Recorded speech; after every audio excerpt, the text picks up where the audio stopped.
হিংসা থেকে যারা বাঁচতে চান, যখনই আপনার কোনো অপছন্দের ব্যক্তির কথা, প্রশংসা, উন্নতি আপনার কানে আসবে, যখন দেখবেন মন জ্বলছে, প্রথমে বলবেন এটা আপনার মন জ্বলছে না, শয়তানের জ্বালাচ্ছে যেন আপনি হিংসা করে আপনার আমল নষ্ট হয়ে যায়।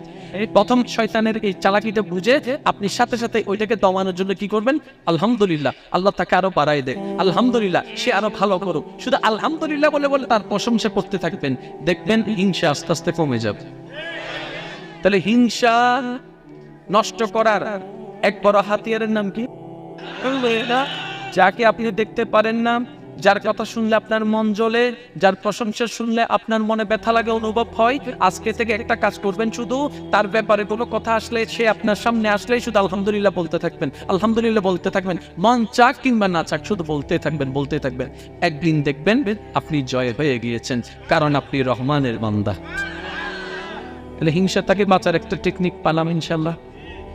যে অন্যের ভালো চায়, আল্লাহ তার ভালো চায়। যে অন্যের ক্ষতি করে, তার ক্ষতি এমনিতেই হয়ে যায়। সেজন্য নিজের ভালো নাকি জগতে বুঝে, নিজের ভালো নাকি পাগলও বুঝে।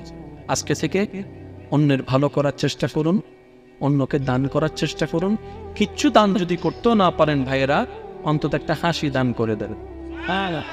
একদম কিচ্ছু যদি আপনার দেওয়ার কিচ্ছু না থাকে, একটা মুস্কি হেসে তার সাথে কথা বলেন। আপনি জানেন আপনার নবী কি বলছেন?